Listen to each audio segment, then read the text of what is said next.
This conversation and panel, C-suite versus analytics and business intelligence versus cultural shift. It will be moderated by Heather Masterson. Heather is president and CEO of Travelers. Before that, she's been with Hub, AIG, and Taunton Insurance Group. She spent many years in the industry, and she will lead this esteemed panel and conversation, and I think also welcome your questions as well. So with that, please welcome your panel. Great, thank you. Thank you very much, Amanda. I must say it is an absolute pleasure to be here today. And I'm just going to give my wonderful colleagues here sitting with me on the panel a little bit of a plug and a thank you all at once. When I looked through the conference agenda, I have to say the sessions are fantastic. Joel has done yet another fantastic job. And I have to call out one little call out. There's a number of sessions that there's some esteemed men in our industry that are just dominating the sessions, and this is the only female, all-female session, and it's in the area of STEM. So I think I'd be remiss if I didn't call that out. So thank you all very much. I appreciate you taking the time to be here from an audience perspective, and also to these great ladies. Analytics, business intelligence, cultural shift, talent, C-suite support. These are all important elements that come together, whether you're looking into organizational change or industry change. And as we know, our industry collectively is going through a lot of change right now. And as leaders, we're always thinking about where are we going to put our investment dollars? And when we think about that, we tend to think about today versus tomorrow and managing the immediate demands of supporting the business now, and how are we going to invest in our future, and what does that look and feel like?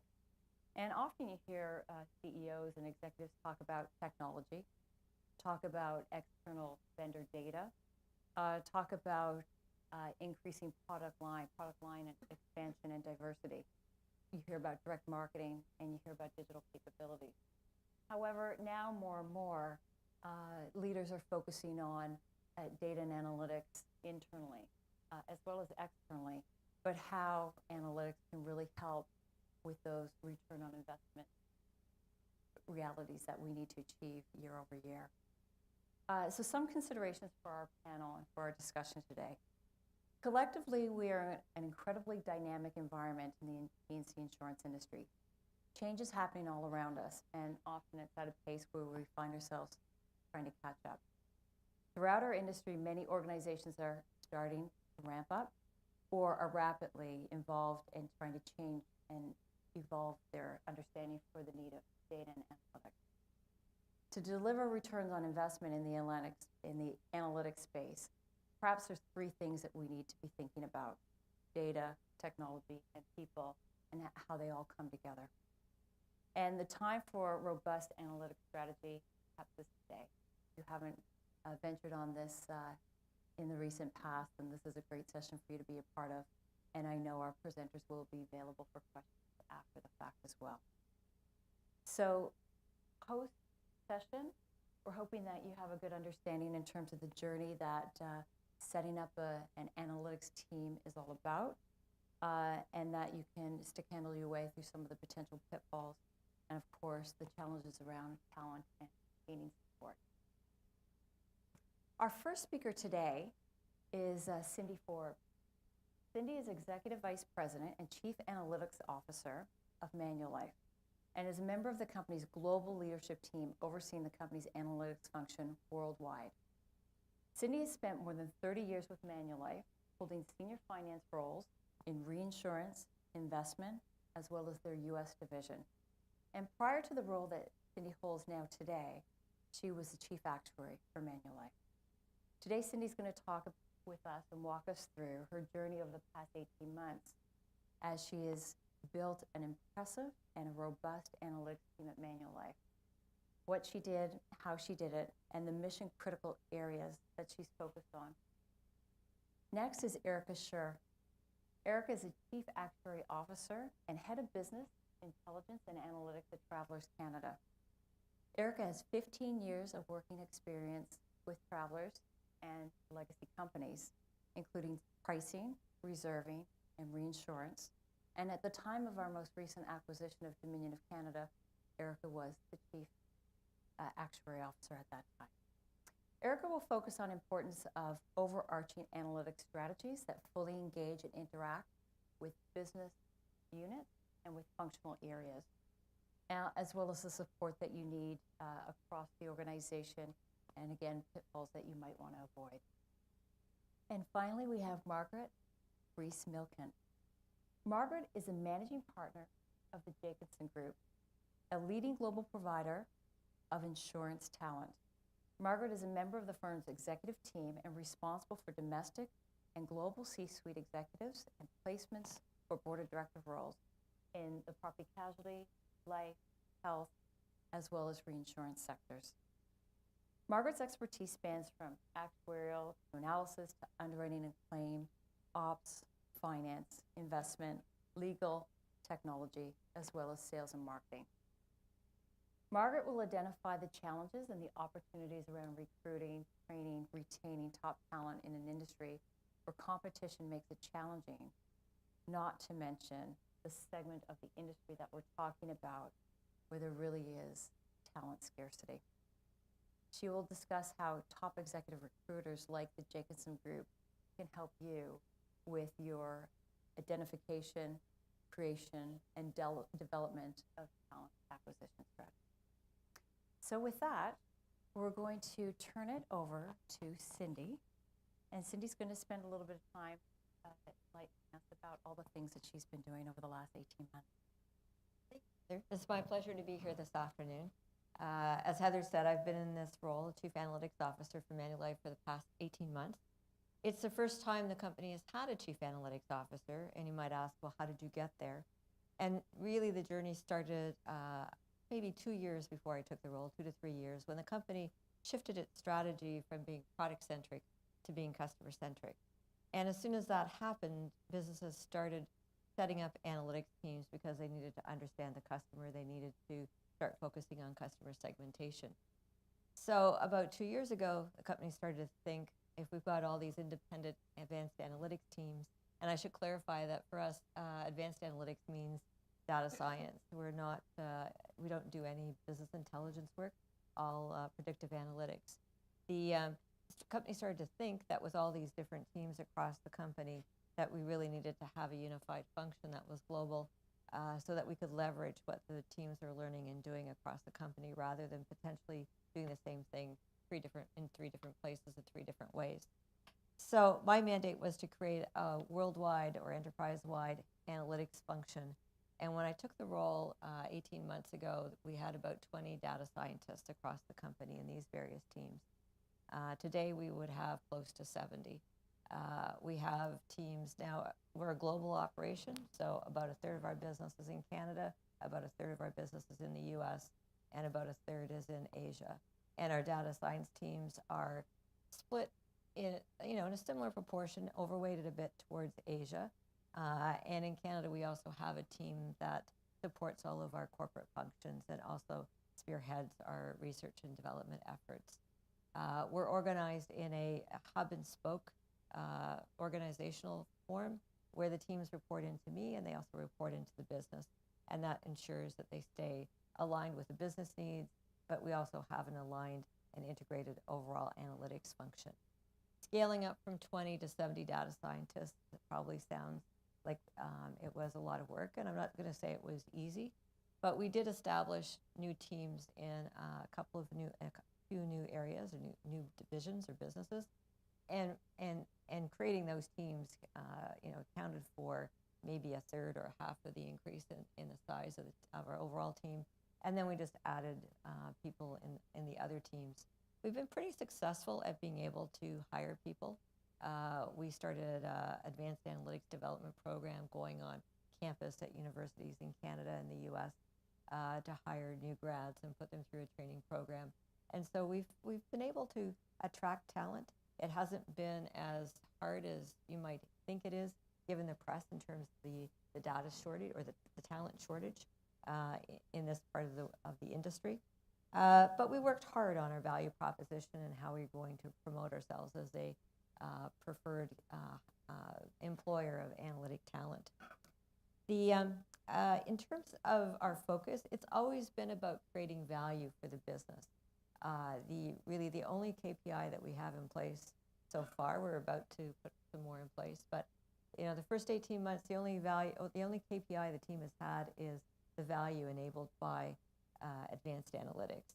And that's kept us focused on the projects that we think have the greatest value potential. And it's also made sure that we got our models into production, because if you don't get your models into production, you generate absolutely no value. And it's made sure that we're not focused on science projects. We're doing things that the business wants, that solves business needs, and where we have business sponsorship, because again, we're not going to get the engagement to get our models into production if we don't have, if we're not tackling problems that are important to the business. In terms of our challenges, I mean, like all organizations, we do face challenges, and they are around becoming data-driven and achieving scale. Some of our challenges have included access to data. I'm sure if any of you have data science teams reporting into you or deal with them, especially in an industry that's as conservative, and Manulife is quite conservative and guarded around protecting customer information. If in that kind of environment, it is difficult for teams to get access to data often.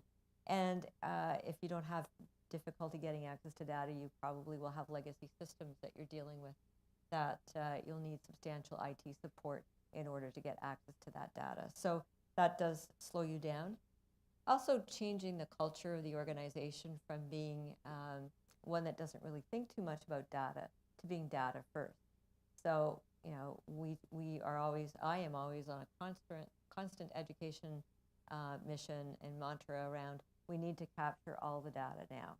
It's one thing about going back to get old data, dark data that's on paper, but today we need to capture all the data that's important for future analytic insights on our system so that we can use them. And that's particularly important in the digital realm, where there is a lot more data available, and it's important that your digital applications and websites are properly instrumented so that you are capturing all the relevant data so you can understand the customer journey from a digital point of view. We do have business leaders who are not that familiar with how you can use analytics to solve business problems, and so that is an ongoing education process. We do a lot of communication. We highlight our success stories. We talk about analytics at town halls. We do whatever we can to engage the business leaders and educate them.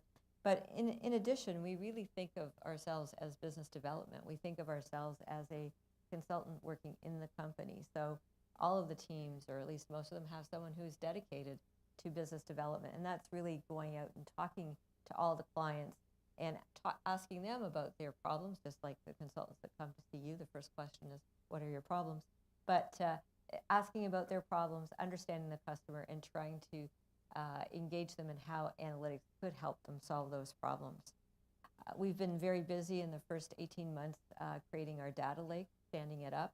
Worked very closely with our chief data officer to help us in terms of setting up the data lake and loading our data in line with our analytics use cases to be able to have access to our data. So that's been a key element of our strategy, and the data lake will become the place where we capture that digital data that I was talking about.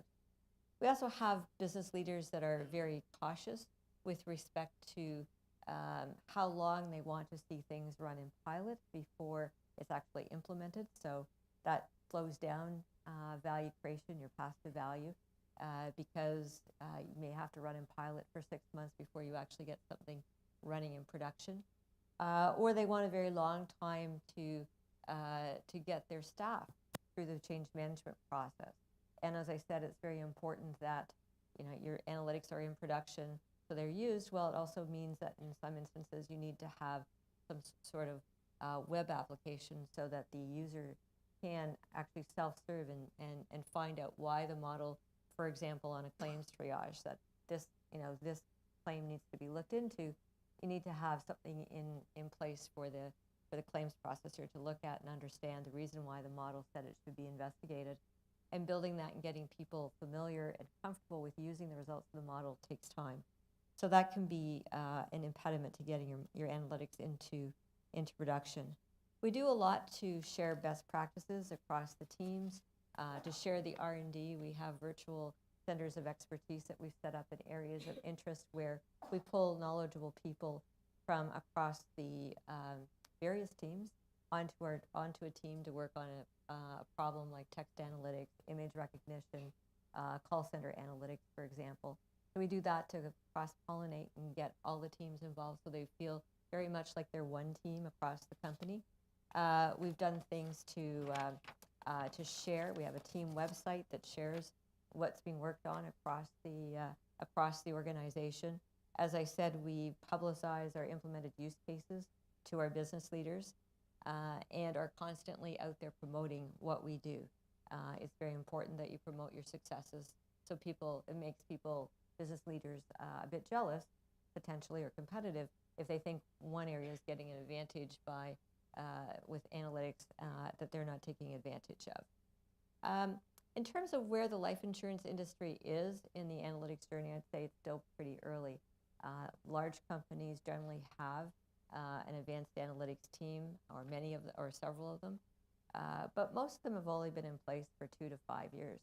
And so we're really just scratching the surface of what's possible.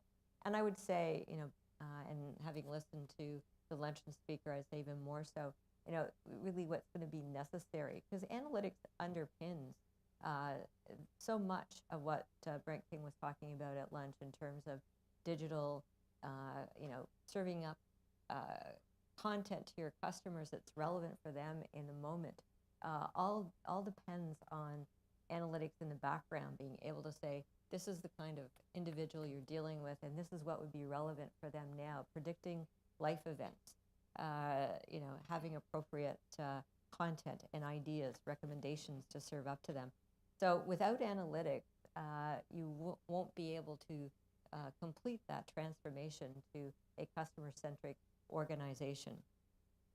In terms of what the P&C industry can learn from our journey as a life insurer, I think I think it's a bit ironic, because I always thought that the P&C industry was ahead of the life insurance industry in terms of pioneering in analytics and adoption.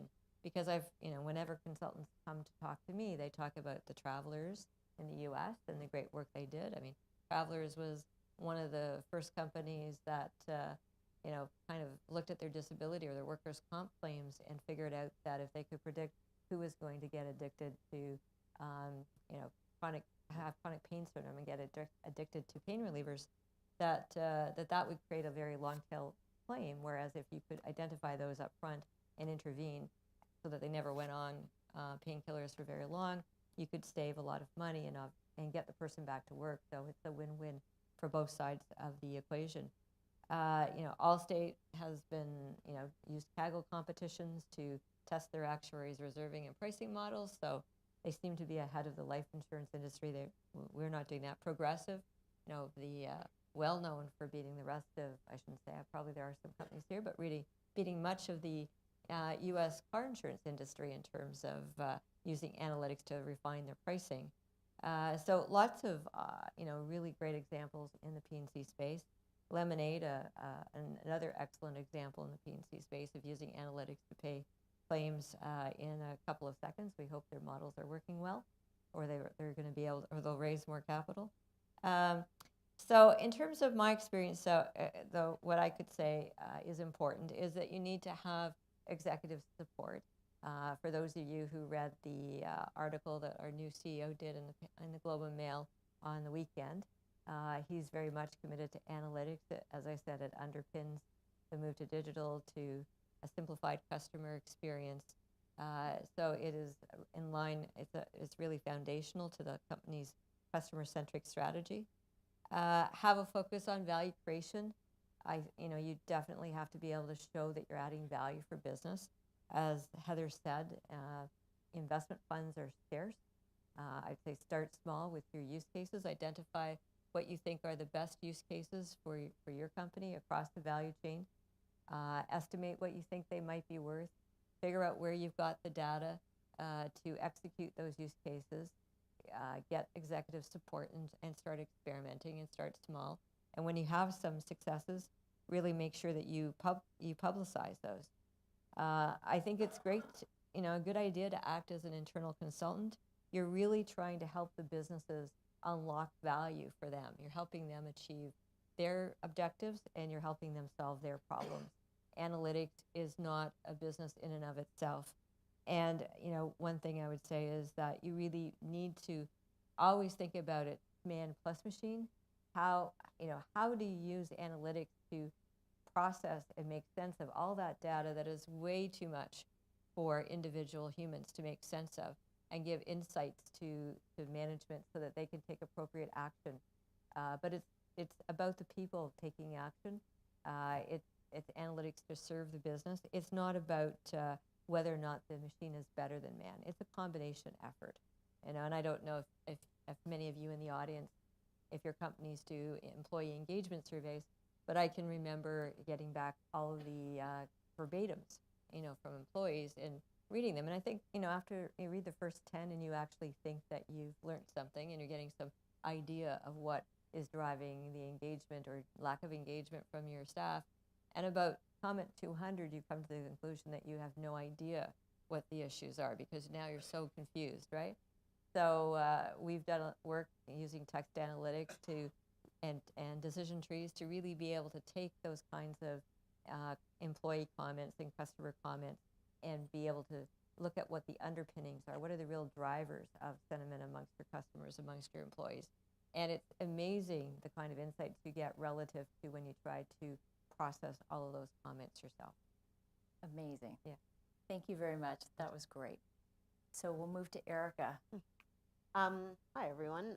So I just want to make one comment, and that is I'll disagree a little bit with what Cindy said, in that I believe that the P&C industry has seen a lot of advancements in analytics in the UK and in the US, but I think Canada is lagging behind. I don't think our companies in Canada are as advanced, so just personal opinion.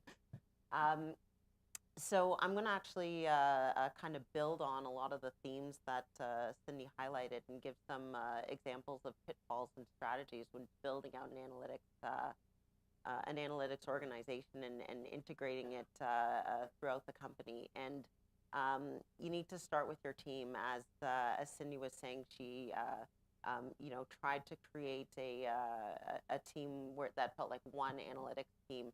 And that's the first thing you need to do, is to break down silos. Typically, people start building up their analytics team. They'll have a claim analytics team, an underwriting analytics team, finance, whatever, and they really need to have some idea of what they're doing. So, if you build a claim fraud model, that'll help claims streamline their process, save expenses.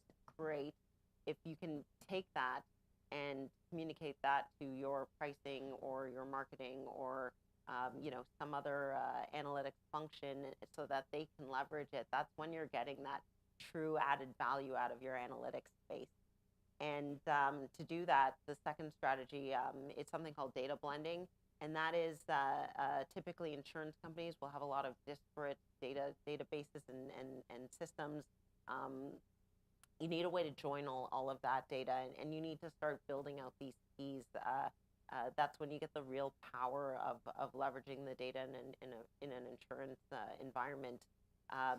Every piece is valuable, but putting it all together as a whole is very useful. Now, to do that as well, you need to kind of create a common language throughout your organization. I'll pick on the classic P&C example, and how do you define a claim? And sounds really simple. Probably some people from IBC or Giza in the audience. Every company reports claim differently to Giza, and probably within your company you have every department thinking about a claim slightly differently. Claim will settle this piece of an auto comp and consider that different from a liability, whereas personal lines just cares that there was an accident, and so that can lead to really different decisions. So depending on how you've defined claim will also influence how you talk about claim frequency, which we consider a leading indicator. And so if you have two different people thinking that frequency is moving two different ways, suddenly you have two parts of your organization moving in different directions, and you need to try and reconcile those two. So coming up with that common language, I'll just give one example from years ago when we first started our journey, and we thought we would start easy. We thought we would start with province. And everyone in this room, you think you know how to define province, but there's a risk province, a mailing province, a broker province, a sales province. And really, in order to do this, you can't get consensus. You have to remain agile. So define them all. Storage is cheap. And at least people understand that when they're pulling that variable of risk province, they know exactly what they're getting. And it isn't this vague notion of province that can lead to different people thinking about data in two different ways. And that whole reconciliation issue that kind of just churns up time and money. And then, really that leads to the last strategy, and that's kind of, Cindy touched on this. With all the advancements in technology around data, your data lakes, you're no longer constrained to these really expensive structured data stores. Data lakes lead to a lot of flexibility, but again, without that common language, that common definition, you can have very different models coming out of the very same data, and you need to spend a lot of time figuring out what's right.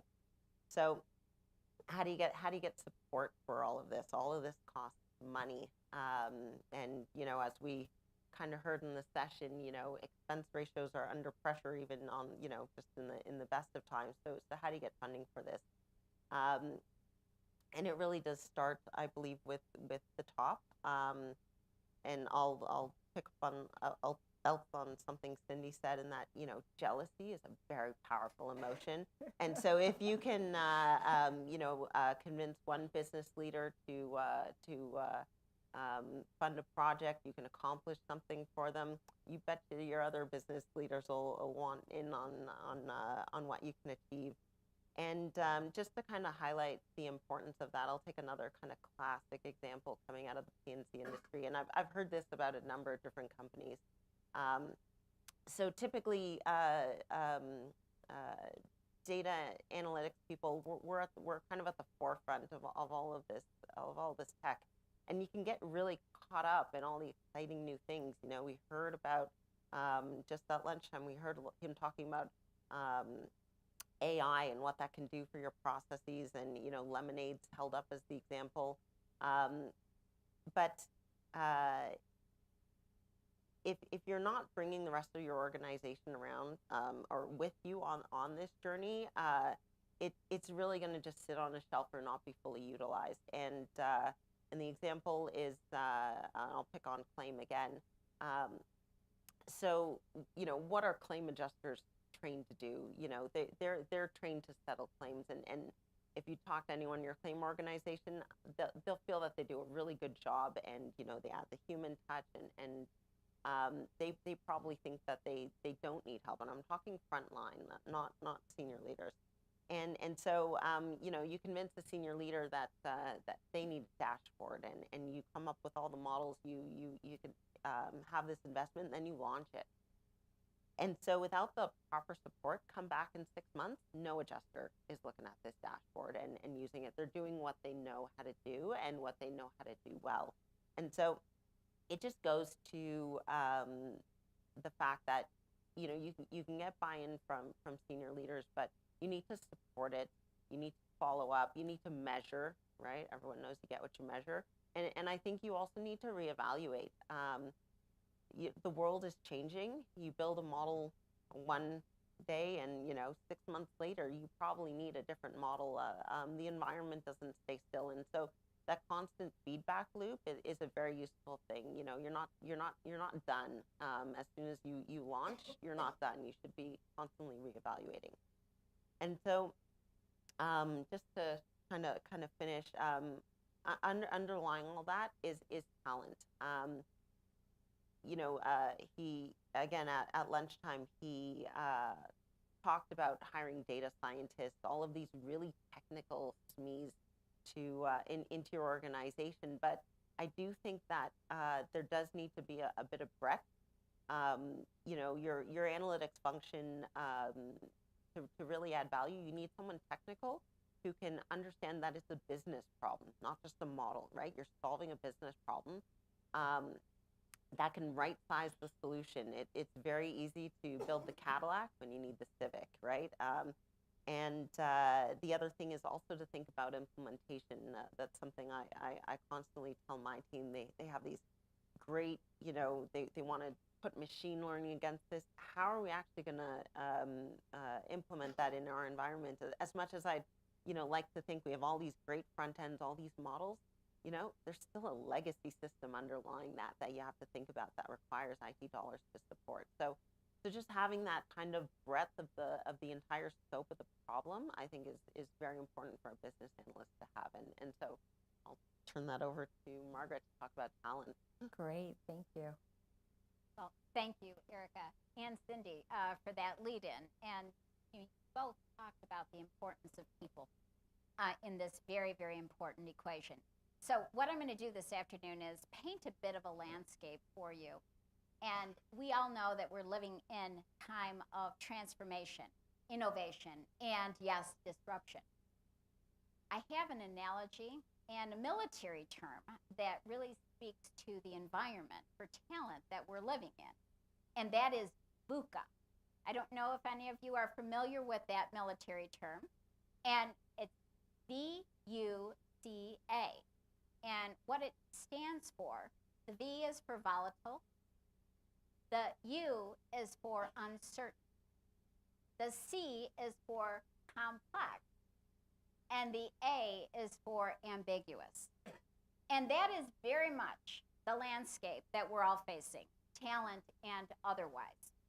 So this afternoon I have a few stats to share, and a few themes and a few stories to give some context to what we're talking about in the landscape and in the war for talent. So to give you a perspective, on my side of the border, I'm from the United States, as I think you know. We have insurance unemployment is at about 2%, as opposed to our national unemployment rate, which is 4.4%. And these numbers that I'm giving you are from August. Now, I believe here in Canada that your unemployment rate for finance and insurance is about 2.5%, so you're just a bit higher. I don't know what that exact breakdown is between finance and insurance, but let's say we're about even. And your national unemployment rate here in Canada as of August is 6.2%. I think that we will all agree with this number, that we have a fully employed workforce on both sides of the border. And that is creating this insatiable need for talent, analytics and otherwise. So let's talk about this red hot war for talent. And I will tell you, it's a bloody war and it's a ground war. The way we're going to win it is one hire at a time, retaining talent, one person at a time. And this permeates all industries, not just P&C, but certainly life and healthcare as well. So twice a year, Jacobson and Aon Ward do a labor outlook study in the States. And I'll share some of those perspectives with you. The study that we just completed in July, 62% of insurers plan to increase staff in the coming year. And we asked them, what are the toughest positions to fill? Okay, and I'm going to give you the top 5, and I'm going to give you the easy one. What do you think the toughest one is? Analytics. Analytics, by far, is the toughest position that insurers are finding to fill today. Okay, that's followed closely by executive talent, actuarial, technology, and underwriting. Okay, for years in this study, actuarial and analytics had been neck and neck, but this year analytics surpassed actuarial for the first time. So it is hot, and it's going to get hotter if I look into my crystal ball. One of the factors that we are facing right now is our aging workforce. Succession planning is in the spotlight, I believe, for all of us. So, more interesting stats for you. 28% of industry workers are under the age of 35, and that's compared to 35% in the general economy. So really what this means is insurance is an aged industry.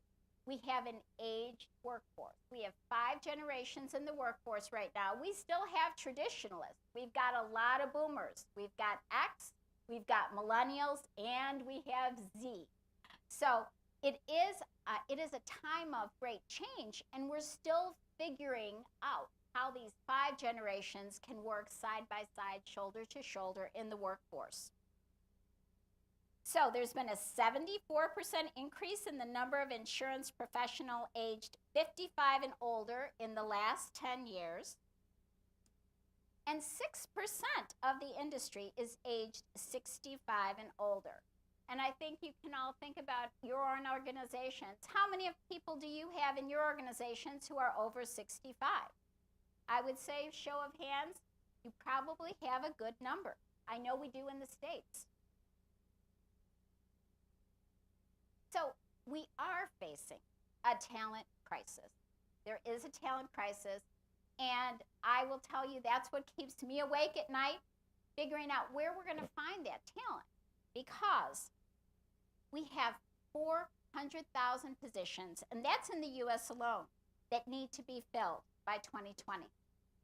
And the talent isn't there. We're only going to get 15% of that from the undergraduate and graduate program. So where can we manufacture talent? Okay?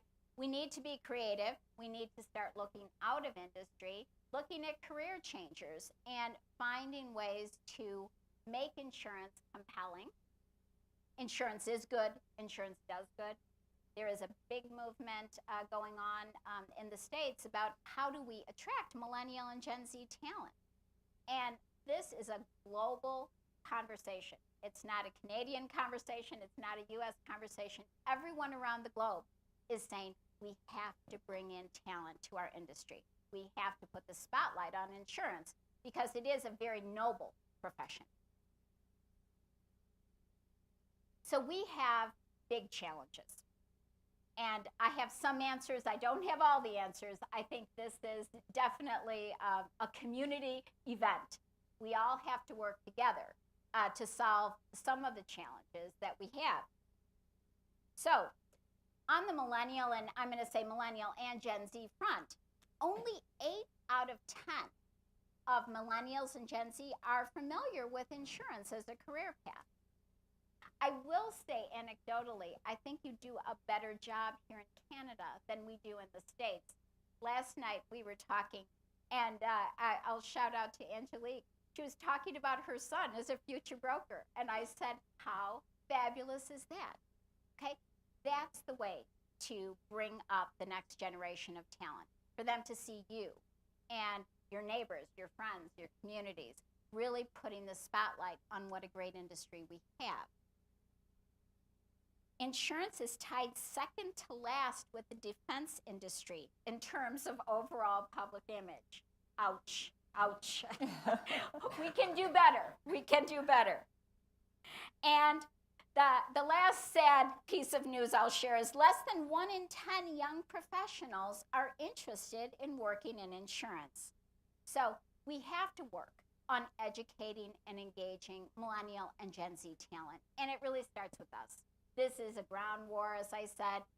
We've got to evangelize. We've got to evangelize in the industry and get the word out that this is a fabulous industry where you can grow and make a difference in people's lives and in your communities. And that really resonates with millennials and Gen Z, but doesn't it resonate with all of us? You know, when we talk about the nobility of the insurance professional, the good and the service, the servant leaders that are a part of our industry, that's the word that we have to get out. So, Canadian and U.S. trends that I thought might might be interesting for you to hear about. We are living in a time right now where leaders are changing, and the way that we lead and want to be led is changing. So we've moved from the vertical, the straight up and down career ladder, to a horizontal leadership profile, okay? Where leaders today are nimble, they're agile, they have to be. They have to be analytic, okay? Analytics is woven into everything that we do. Every search that I take on has an analytics element, whether it's human resources or claims or underwriting or technology or compliance. Everyone wants an analytic mindset. So that is a shift. That is a shift because it is that DNA that both of you talked about in terms of that's your organization. People are certainly moving from just being data-driven to being insight-driven, and they're looking to analytics to help them win. And we're seeing that shift, and I think we're seeing it on both sides of the border. So we know that organizations are becoming less bloated, okay? So we are getting flatter, nimble, agile organizations, and the stat is we flattened out by 25% over the last 25 years. So we're doing better. And now companies are focused on employee experience more than ever before. We talk a lot about the customer experience, but today, to win the war for talent, you really do have to focus on your employee. And what's important to them? The workplace experience, okay? Humanizing that experience. Focusing on who you are as an employer of choice. What are your values? How do you stand out in your community? These are the things that certainly Generation Z and the millennials are looking for, but again, I think all the generations, this resonates with them as well. And that's been some of the great cross-pollination we've had of having the 5 generations in the workforce together. So thinking about your cultural DNA, thinking about social values, community, the honor, the holistic vision that you have as an organization, that's something to put a spotlight on, and it's probably more important than any stat that I could share with you today. Last trend that is important on both sides of the border is diversity and inclusion. And I think that we've done a great job. I think this conference is a wonderful example of that. And, you know, as my Canadian friends have heard me say before, I sometimes think you do it better here than we do in the States, especially on gender. So applause for that. But really, we've really changed the spotlight just from gender to, you know, inclusion in all forms. I mean, we talked about the blended workplace today. Having people and artificial intelligence robots working side by side. This isn't science fiction, as you said, Erica. This is reality. And we're seeing more and more. The other thing we're going to see is the way that people live and work has changed. So that is a part of our environment as well. So we're seeing the rise of what we call the gig worker. Okay, this is the contract worker. This is the person who wants to do project-based work. They will work side by side with your permanent workforce. And they may be virtual. They may not be in your office. So people working at home, telecommuting, virtual workers, this is reality. It's happening right now. And those organizations that buy in and say this is a great way to do it, they're going to win. And the others, not so much. So we are seeing really the face of diversity and inclusion change to incorporate so many other factors beyond gender, which is really good news. So last but not least, let's talk about this bloody war for analytics talent. So congratulations, Cindy, because you're winning, and that's terrific. And I will say that, you know, the industry as a whole, it's tough. It's tough because the talent, you know, we didn't bore this talent. It's not like what we do in the actuarial space or underwriting or claim, where those are, we have skill sets, and we have a feeder system, and in analytics, we're really starting in many ways, you know, from the ground up. So it is it's a lot of time, it's a lot of effort and care. And I think you have to think about it strategically, holistically, and with a business lens. Because first and foremost, you're looking for business leaders. And that is an element for success. The analytics professional, the data scientist, is a business leader. And they want to be treated as such. So we know that the industry is playing catch up right now. We've got aging technology, aging infrastructure, and I know that's on both sides of the pond. And we know that insurers today are increasing their emphasis on investing in big data. Our number is 25%. That seems light. That seems light based on, you know, what I'm hearing from all of you and what you're seeing, Cindy, and what you're seeing, Erica. I think there's some noise in that number. Jobs in analytics and big data are forecast to increase by 92% over the next year. 92%. So we know that this is an augmented age that we're living in, and we have to find ways to win. The best advice I can give you is everything that you've been doing, amp it up, and you need to be creative. You need to go out of industry for talent, and we have to start evangelizing. If we don't bring in talent from out of industry, and we don't do what we did in engineering in the States, and I believe that you did here as well, wonderful, rich resources for talent. What we're doing in STEM on both sides of the border, it's a really rich area for talent. Certainly the actuarial area is another rich area for talent. We have to start thinking creatively, and we have to kind of plant those seeds. You can do it by endorsing, you know, innovation in your organization and celebrating it, and really getting the word out. Getting the word out that you are best in class, a place that people can make a difference in your organization as well as in the community. So with that, Heather, I will turn back to you. Great. Absolutely fantastic. So, Margaret, I'm going to kick off the questions with you. So when an employer comes to talk to you about their opportunity to expand their analytics team, what kind of advice do you give them as it pertains to talent and skill set? Is it something that they're acutely aware of in terms of the needs and recruiting bodies in? Perhaps it's obvious from an analytical core team, but what about supporting business units and functional areas that will be working closely? How has the skill set evolved and changed? And if you could... I think it has truly evolved, and it's a journey, and I think we all acknowledge that in this room. It is a journey, and you know, I think there had been a predisposed notion about an analytics professional that they were just heads down. They were heads down, and that is not the case today. I think the analytics leader of today really does need to have more of a boundaryless, you know, viewpoint on who they are. They have to be networked. They have to be collaborative.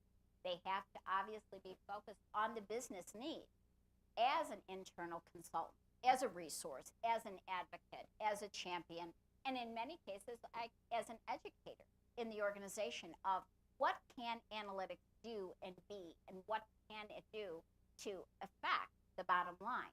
Okay, so those skills really do require somebody who is not heads down, but somebody who's heads up, somebody who is a communicator, who can speak the language of business, and who can translate very, very complex terms into usable business insights. And you know, that's the gift, you know, that the best analytics leaders will have to offer. Great, thank you. Erica, you spoke about support and needing to drive support. So I'm going to preface this question making the assumption that you have full support from your CEO and your executive team. Where else throughout the organization do you need to look for support, and what are some of the obvious and not so obvious areas that you need to spend time on? So I think one of the more important things is that we take responsibility as analytics leaders to recognize that not everyone understands what we do. And so I think that building support throughout the organization is making sure that we take the time to explain what we're doing. You'll get two kinds of reactions. So sometimes people just won't understand what you're telling them, and then other times won't understand because they don't like what you're telling them. And so it's making sure you take the time to make sure your business is fully engaged in understanding what you're delivering. So I think a lot of the responsibility is back on the analytics professional. Great, thank you. Cindy, you spent some time talking about looking outside of industry to the insurance industry, and in particular in the U.S., about Travelers or Progressive, Allstate, and watching how they've been very successful in some of their areas of focus and expertise. In terms of benchmarking and best practices, how do you gauge your company's progress in terms of analytics in industry and outside of industry? A good question, Heather. No, I don't know that there's a great way of doing that. Certainly you can talk to consultants. Many of them are quite willing to come in and do a maturity. In fact, that's one of their primary ways into a company is to plot you out on the analytics maturity roadmap. But I'm not sure if that really gives you a lot of insight as to what you should be doing or not doing. So I'd say the best way to understand maybe not where you stand versus others, because perhaps really what you want to understand is the potential and where you should be focusing, is to talk to people outside of your industry. Think about what they're doing in the advanced analytics space, and how would you have use cases that parallel those in your own business across the value chain, and just think about those applications and where they're getting value. I think that's the best way to unlock the potential. Mm-hmm. Great. You spoke about building a team fairly quickly, 70 employees, and you acknowledged that some were new recruits bringing in and some were existing employees. Further to the conversation and the discussion we just had with Margaret around talent and skill sets, how are you finding the mix of bringing in new recruits and new people to the organization with the existing team, and are there any gaps in terms of skill set, and how do you overcome that if that's the case? Sure. Most of the people on our advanced analytics teams are new to the company. I guess some of the teams that have been around for, say, 2 or 3 years, they have people, they may have people who have come from other parts of the company or have been around at least that long. But I would say 90% of the people, those 70 people, are relatively new to the company. And, the challenge there is that they don't understand the business and they don't know how to get things done in the organization. So what we do is we, have an onboarding process where we start to talk to them about the organization, share information. We have lunch and learns to help them understand the organization. And when it comes to the leaders of those teams, because almost all of the leaders are actually people who are relatively new to the company, when they are running into obstacles, I see one of my primary roles is to help them figure out how to work their way through the organization. How should they approach a problem? Who should they be going to? How could I help them? Because where they get frustrated is where they can't figure out how to go from A to B because they're new to the organization. Fantastic, thanks. So before I open it up to the audience, I guess when Erica opened up her comments, she said, I'm going to disagree with Cindy. And so I'm going to take a moment to disagree with Erica. And that is actually to give her a compliment, because she said that perhaps the Canadian firms aren't doing it to the same extent that the U.S. firms, and while that's true, Erica has overseen a remarkable new launch of a product that is completely backed because of pricing, segmentation, and data. And it's because of Erica and the great work and the team of her colleagues that we have seen some great success in a very tough line and a highly regulated line within the Canadian auto industry, and that specifically is Ontario Auto. So I think I'd be remiss if selfishly I am taking an opportunity, but unselfishly, it's because of all the great work of this super lady and our other colleagues. So on that note, wanting to be respectful of time, but also wanting to make sure that we had an opportunity to open it up to the audience. Are there any questions that we'd like? Absolutely, great.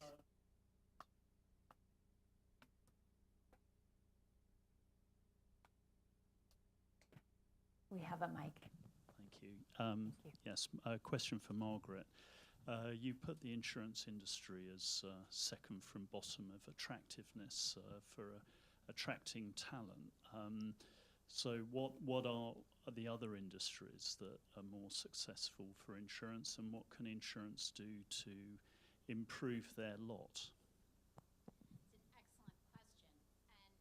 And I would say that we can learn from some of the other industries.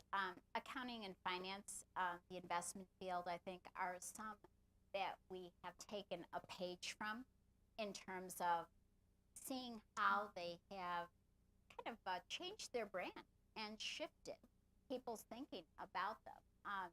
In the States, and I think here as well, the Big Four had a big problem attracting female talent. They changed their brand.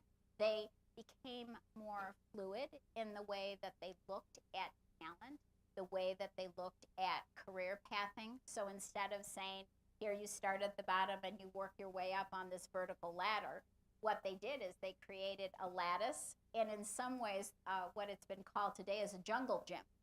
Okay, so it's not an upward path, but it's a jungle gym. You're going to go sideways, you might go diagonal, and you're at different places in your life and your career.